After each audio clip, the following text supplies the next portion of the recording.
equation 16 is a math used for thermodynamics. Of course, derived there. You really need to understand that derivation and be comfortable with that type of argument. We have some new physical parameters that are also talked about in the background to the introduction course. The isotopic coefficient thermal expansion and isobutability, we'll talk about that from time to time. Remainder of the term, the Joule-Thomson coefficient on occasion as well. That is just an experimental property of fluids that is measured by shoving a fluid through a restriction, which is insulated, adiabatic restriction, and measuring the change in temperature for a given change in pressure. So the ratio of the temperature change to pressure change is the Joule-Thomson coefficient. That expansion process, that thermal expansion process, turns out to be isenthalpic, and that's true in the notes as well. I'll include a rewrite of that here just momentarily. For real fluids, the Joule-Thomson expansion can be either positive or negative or zero. It has to be zero for an ideal gas, and why is that? Anybody tell me? Just look at this definition, Joule-Thomson coefficient here, and tell me why the ideal gas, Joule-Thomson, has to be zero. Well, I know it's hard, but yesterday we saw, clearly I hope, that the energy of an ideal gas is a function only of its temperature, and the enthalpy, which is the energy plus the PV product, is a function only of its temperature for an ideal gas. So the Joule-Thomson coefficient is a partial derivative at constant enthalpy, and therefore it's zero for something that doesn't change temperature. If the temperatures, if the enthalpy stays, temperature can't change, so there's no heating or cooling of an ideal gas. Just mind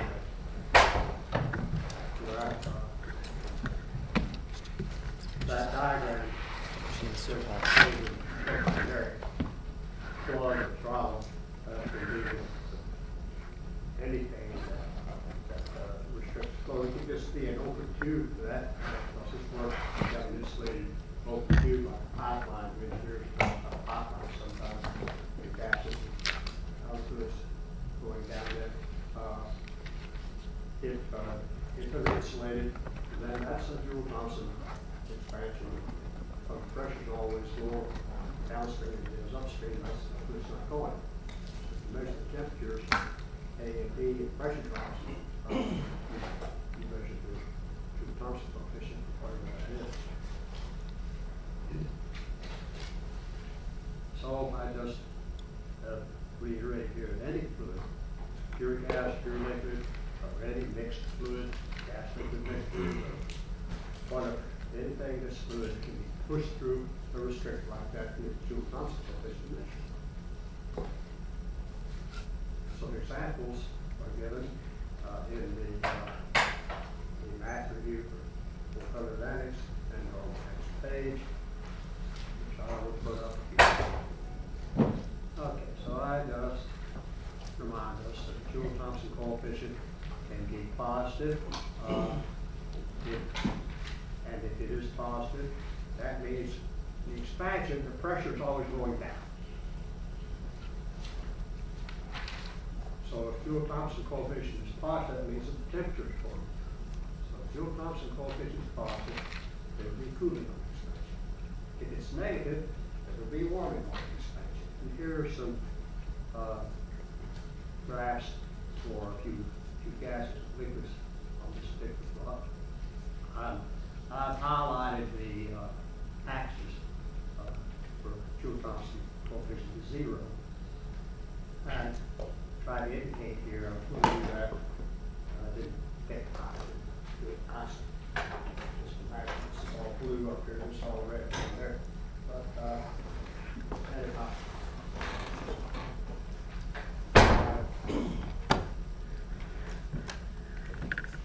We can see some history things. I used to, years ago, when I went into classroom, in this classroom, two tanks, high pressure tanks, pressed gases. One of them was helium, and the other was carbon. We have tanks like that sitting on the loading dock, the building next door. We use them in our laboratories all the time, for those gases for various things. So I just got a couple up here on hand truck and a thermometer. Actually, it's a digital thermometer. You can stick it in. You've all seen these tanks, like welding trucks. Got a big valve on top and a threaded connection for fittings and for sort of specific threaded different gases.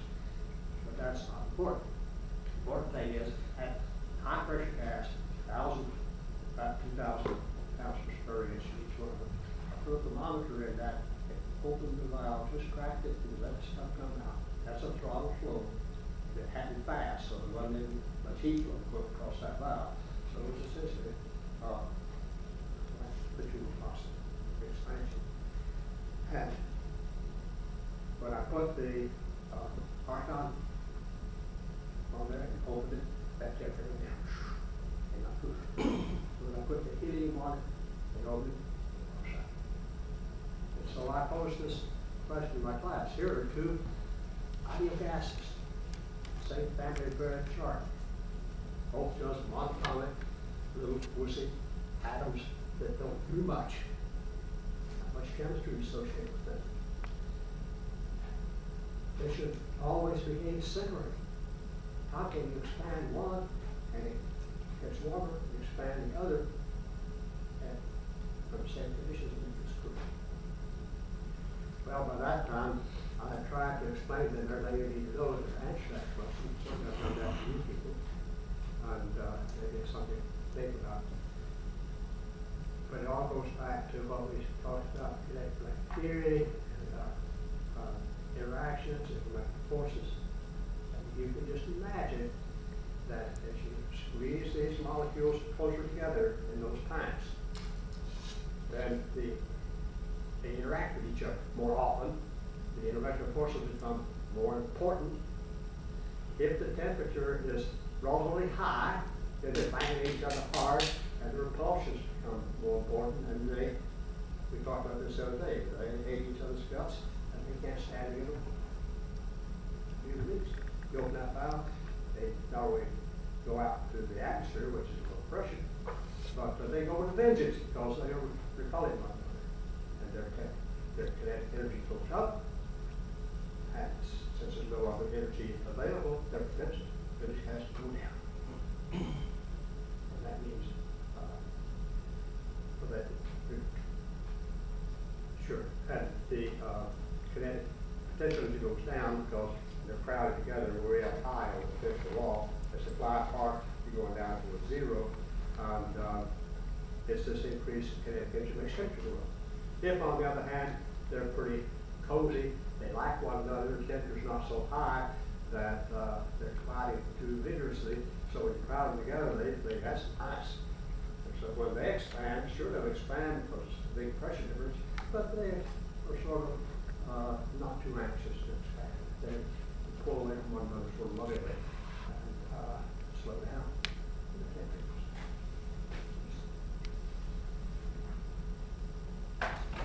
Here's a graph. So it'll work, but that's not either, other than it's one that shows pure liquid. And chromatography, it often in supercritical fluid pump out very often, instead of using just pure CO2 as a mold phase, they lace it with some polar solid like methanol in various amounts to modify the polarity, which has to do with sweeping different things through the column, so they don't get stuck there. But nonetheless, just some studies on comparing the mixture of methanol and carbon dioxide in a column, 600 bar inlet, 100 bar outlet. It's a big pressure difference. And look what happens. Pure methanol temperature just goes flying. Well, liquids, surely all of these only warm on expansion because they're already crowded together. So when you compress them, they get more crowded. They don't expand very much. They can expand only until the pressure reaches bigger pressure. But any expansion they make will drive the temperature up. But if you take pure carbon dioxide, it starts out because of the temperature here was what we started somewhere 50 degrees Celsius. It started out rising a little bit, and then maybe it just cools off. Cools off big time, 15 degrees drop. The temperature time comes out. And look at this one right here, about 20%. If I'd done 19%, it would have started at 50 and come out 50. You think there was no temperature change? This is the vegetation.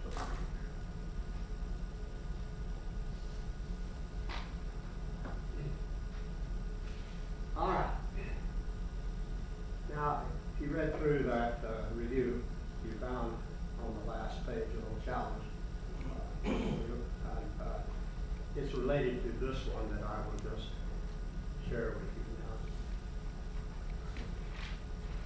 now. If we consider ammonia gas at 150 bar, 150 degrees Celsius, and here are the properties measuring those conditions. We have the coefficient of thermal expansion, we have the high thermal compressibility, we have the molar volume, we have the Joule-Thomson coefficient, we have the molar heat capacity at constant pressure.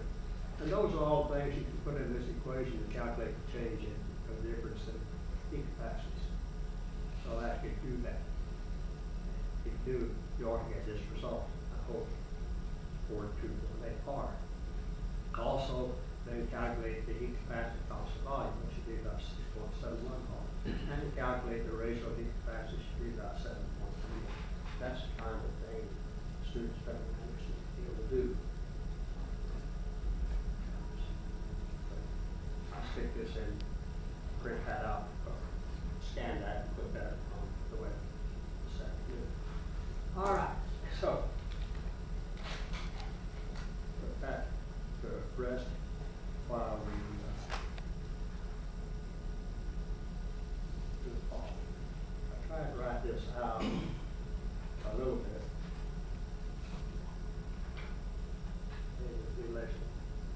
We are going to take a brief look at the heat capacity gases. Try to understand some of this concept more. So when a gas gains energy by heat flow to it, that energy is partitioned amongst all various repositories for energy in molecules. Now, what kind of repositories might that be? Well, molecules are moving around in a box or container, and we call that translation motion. And if they're not monatomic, they're also tumbling around. We call that rotational motion. And they probably are also vibrating. Bombs are vibrating or pinning machine.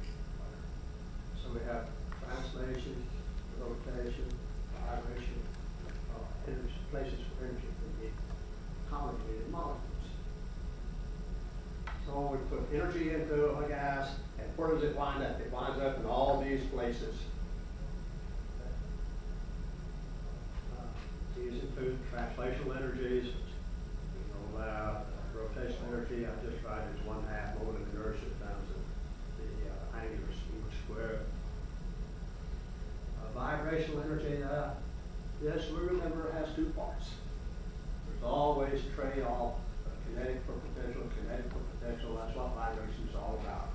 So you can't have vibration without having both kinetic and potential.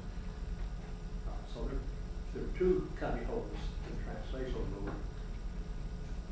There's one each in translation, and in vibrational mode, one each in translation and rotation.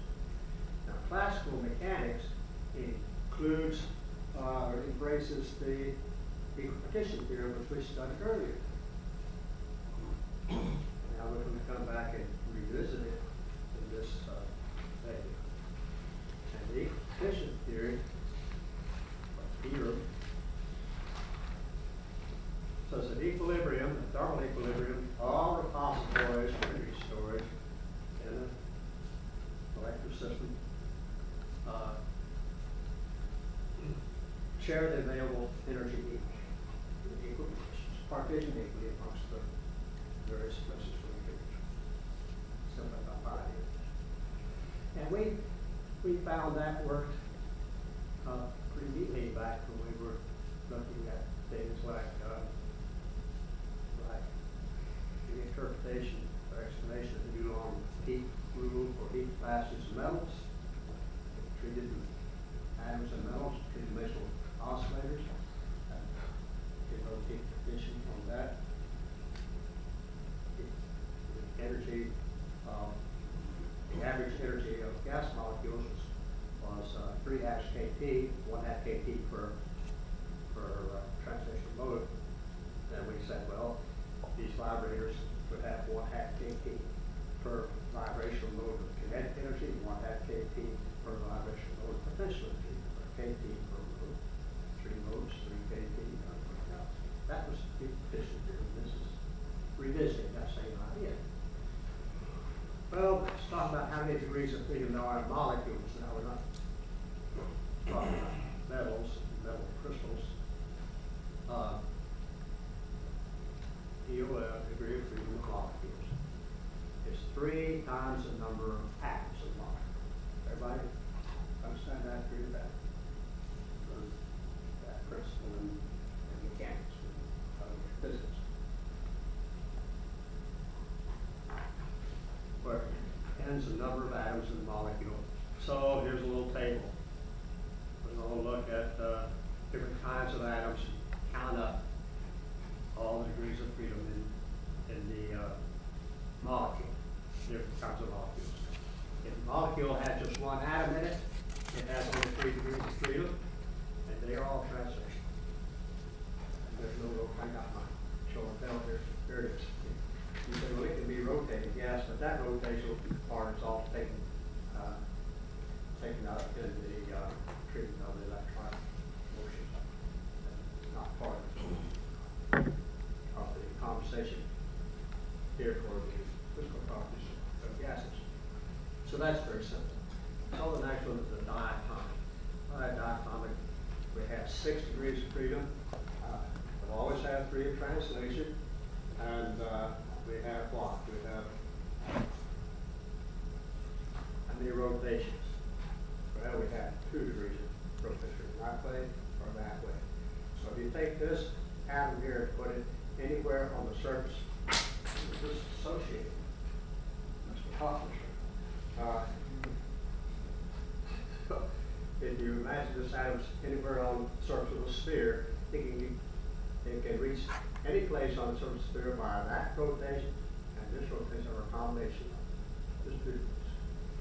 That rotation along that axis doesn't count because that's the same as the electronic motions of this atom. Let's just, well, 3 and 2 are 5, so that leaves 1 over. That's the vibration, and of course, there it is. Oh, we can see that. Now we have polyatomic with n greater than 2. 2 cases.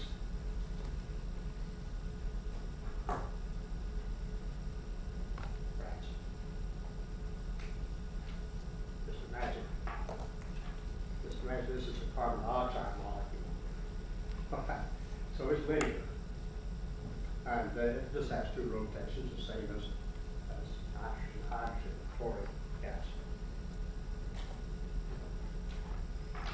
So we have 3 translations, 2 rotations, and how many vibrations? 3n minus 5. All right. Now we have the possibility of having a nonlinear molecule, and most of them are nonlinear if they have more than 2 atoms. Majority of them are nonlinear. And how many degrees of translational freedom? 3. How many degrees of rotational freedom? 3. That one, that, and that one. And how many are left over for vibration? 3n minus 6.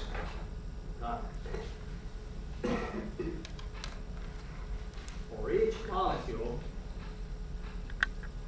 the energy of the molecule is the sum of its translational energy, translational mode, rotational mode, vibrational mode, the sum of each of those.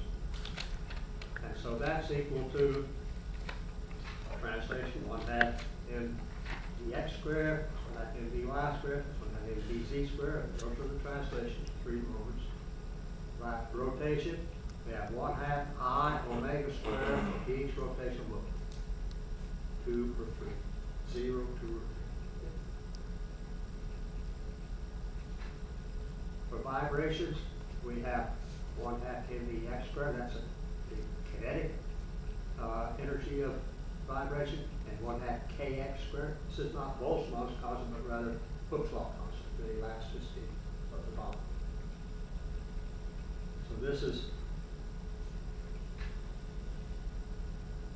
kinetic energy, and this is potential energy.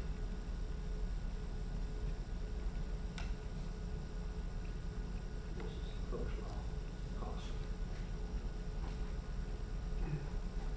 So, classical efficient theorem requires the energy stored in these repositories on average be 1/2 kT for each quadratic term.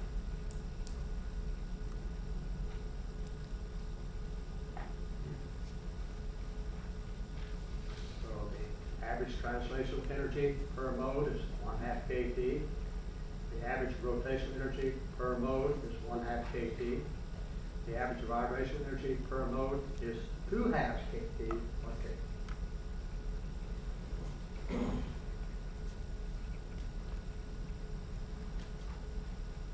All right, makes sense. So combining those and writing on a molecular or molar basis, and looking at some state properties of an ideal gas molecules in equilibrium at temperature T. And we're going to talk about different kinds of molecules, different numbers of atoms. We look at the translational molar energy, translational rotational molar, the molar rotational energy, the molar vibrational energy, the total molar energy, the heat capacity at constant volume, the heat capacity at constant pressure, which is just R plus Cv, because it's an ideal gas. Oh, and it's equal to 1. We're back here to our single little 1 atom molecule. The molar energy is 3/2 RT. There is no rotational nor a vibrational energy. So the total energy is 3/2 RT. We have ingrained in our memory now that heat capacity at constant volume is the partial of energy with respect to temperature at constant volume. This is the energy, so differentiate with respect to temperature, you have 3/2. That's not just for the ideal gas, that differentiation. Heat capacity at constant volume is partial of E with respect to temperature at constant volume. Heat capacity, constant pressure, we just have to add R to it because it's an ideal gas. 3/2 R plus 2/2 R is 5/2 R. Diatomic molecules. This will still be 3/2 RT for the translational molar energy. Now we have 2 rotational modes at 1/2 per mode on a motor basis. Okay. And so 200 adds up to RT. We have one vibrational mode at 2 halves RT per mode, adds up to RT. So we got 3, 2, 2, that's 7 halves RT for the total energy, 7 halves R for the heat capacity constant volume, and 9 halves R for the heat capacity constant pressure. Now these multi-atom molecules, more than 2 atoms, we have to treat these two situations separately. If the molecule is linear, like carbon dioxide, then we have the 3 halves RT for translation. We have the RT, two rotation modes. And we have 3n minus 5 RT for the vibrations. And add these all together, you get 3n minus 5 halves RT for the total. You differentiate this with respect to temperature, and for the heat capacity constant volume, it's 3n minus 5 halves R. And for the heat capacity constant pressure, you add R, so it's 3n minus 3 halves. Look. And the last one, nonlinear molecules. 3 halves RT for the translation, 3 halves RT for the rotation, because there are 3 modes of rotation.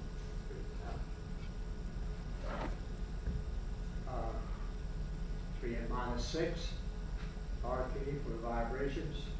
So add these all together, and it will be clearly is 3n minus 3 RT.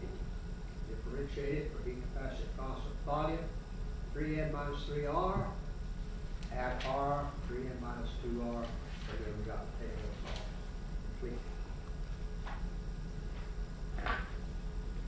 So those are the things we could easily do just based on classical condition here. That's what that classical theory predicts for these molecules when they're not packed together, so there's a lot of other stuff that we're in.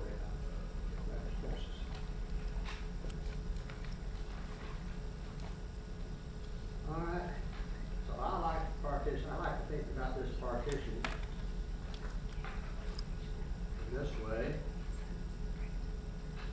I like to think about an example, a dipont molecule. Now I've drawn little buckets or tubes represent the places where you pour the energy, fill them up. And so we have 3 of those for translational mode, X, Y, and Z. We have 2 for the rotational mode. There's 1 rotational mode, 2 rotational modes. And we have 2 for the vibrational energy, 1 kinetic, 1 potential. So here are the buckets. Here's an energy scale, and here is 1/2 kT on that scale. So we pour the energy into them, and it runs out at 6 level right through there. That's what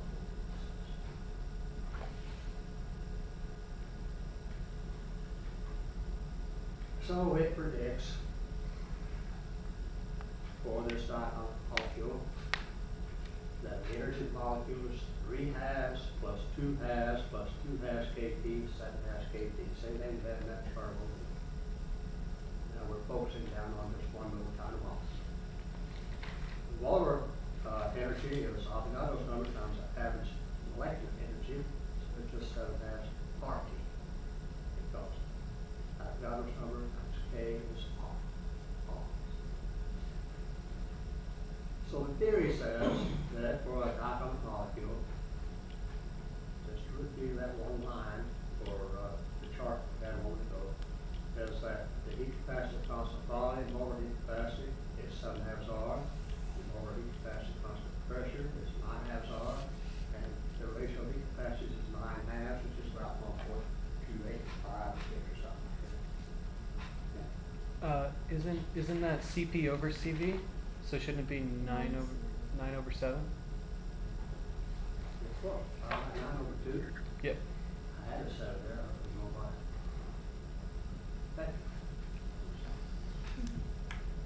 All right, so that's the theory. Now, remember about science, we're studying science, we're concerned with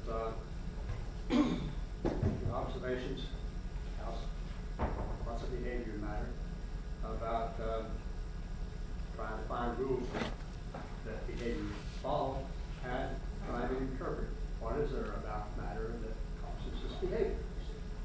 So there's some interpretation that cries out for some observation. How does it stack up?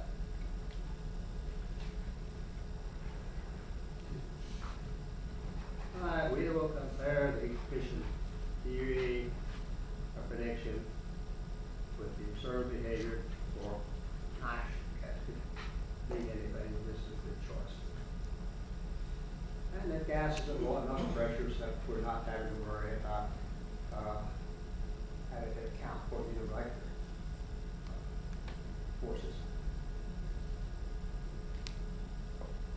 So that's practically pressure for minors. You gotta really squeeze through on that before they get through the point. And we're gonna look at some properties and compare the heat efficient theorem with the experimental result for nitrogen gas. And the molar energy, the theory says it should be 7/2 RT or 3.5 RT.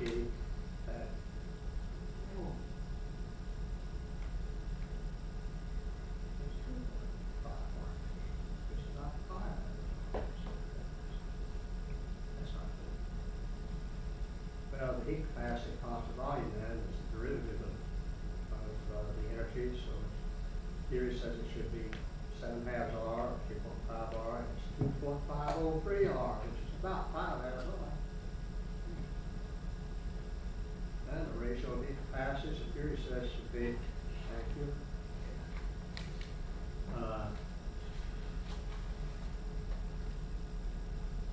9/7. I got it. Okay. Right there. 907, 1.286 or thereabouts.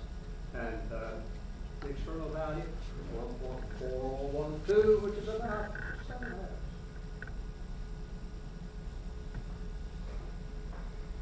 So it looks like the energy of nitrogen molecules are about 2/2 RT or KT short on the average. 2/2 KT per molecule on average, or 2/2 RT per mole. Just RT. So the question is, what is there about matter that causes the observed behavior, or you state what's wrong here? All right. Now, this is a portion limited topics of physical chemistry, and not included in that list of topics for our curriculum. It is the one that is absolutely required to answer that question.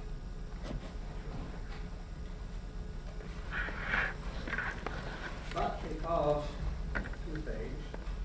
One, let's say, study of this part of mathematics is so dull that it needs using up an awesome. And two, those really need to know this stuff. I'm sure you already know it, but here again, that the reaffirmation, I think, might not be inappropriate. So we're going to digress a little, and I answer that question. Now this won't be a full-blown hot shot. Actually, it will be just a quick, give you something a little later. So, what's wrong? There's a problem here. So,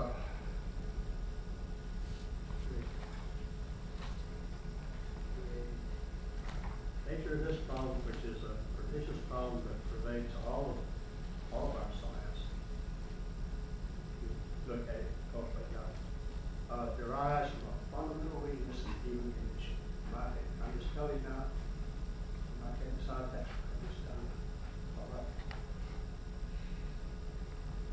that we, human beings, scientists, we think we're more than nature has endowed us to be.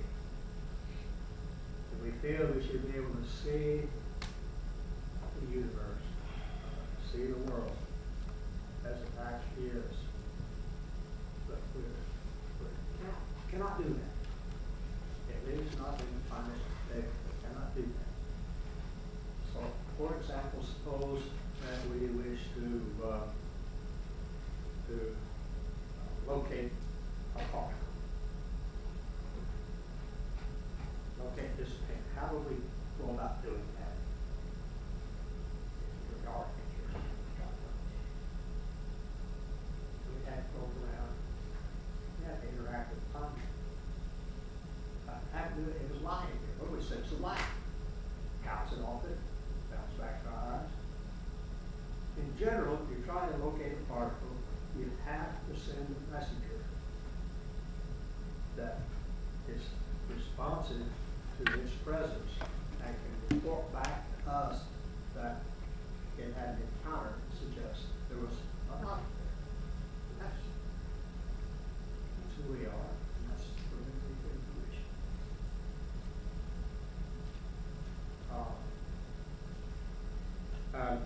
There's no way that we can locate that particle without interacting with it and without interacting with it in an energetic way, and perhaps even disturbing it, changing it. So the truth is that observations always perturb the particle in some indeterminate way and leaves it different than when we found it.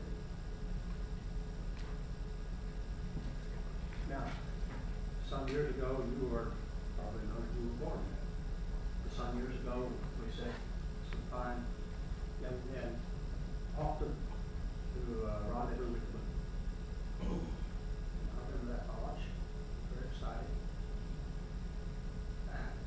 They had to travel the distance through space, not just the 220,000 miles to the moon. They had to go on a big path.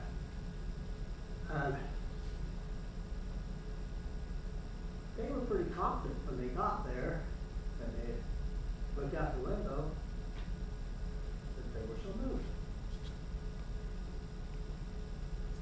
And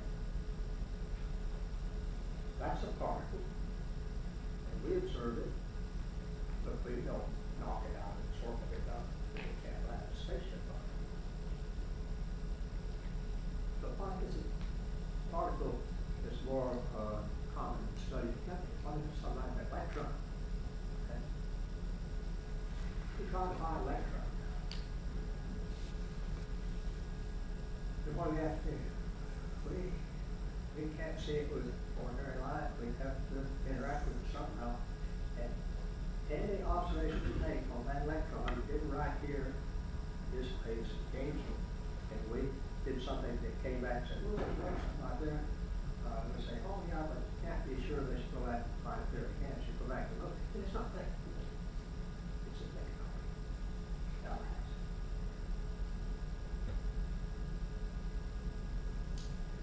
electron. So, for this reason, we need to give fair consideration to two questions which I'll now ask. And should you know the answers. Can a particle, any particle, or any electron, or some electron, or anything, can a particle be at rest?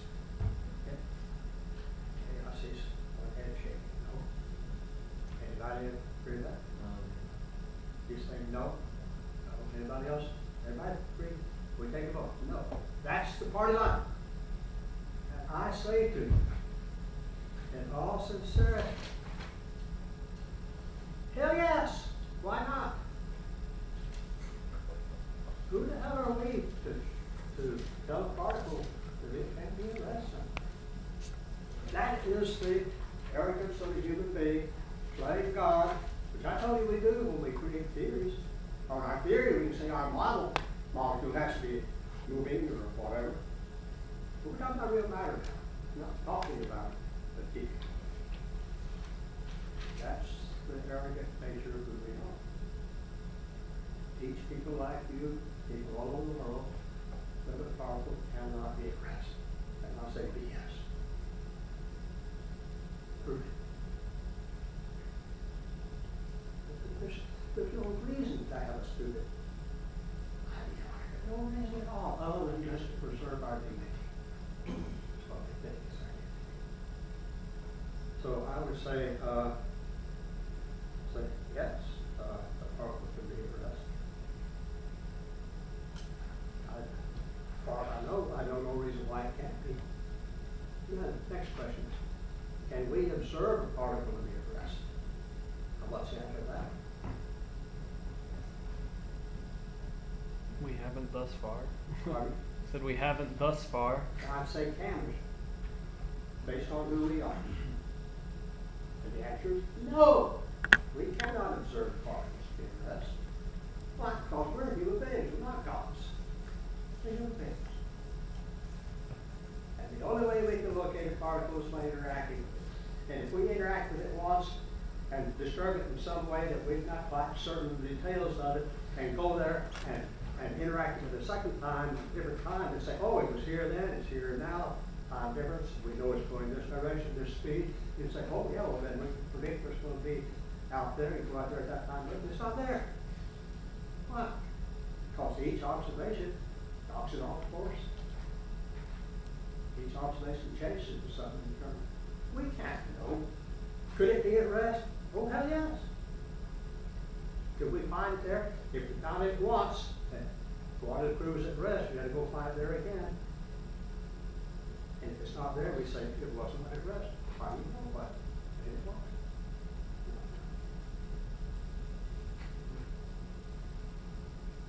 Well, what I would like you to think about, try to understand, is that because of who we are and limitations on our ability to determine the behavior of matter, especially small pieces of matter, like electrons, atoms. Because of who we are and the uncertainty in where these particles are and how they are moving, the uncertainty to us, not to them, not to a God, but to us, or any creature with our limited powers of observation, not to discern. We must build into our models that action. Failure to do that leads to trouble, leads to destruction. And lots and lots of others. So we need to build into our models the very basis of our limitations, the uncertainty of where things are and how they are moving. Now, does that make sense? That seems a reasonable thing. Is there a way to do that in an open and honest and defensible manner? And the answer is absolutely yes. An honorable, open, honest, defensible manner. Why then is it never ever done that way? I don't know, but I suspect that it's just the arrogance of our species that in order to preserve what we think is our rightful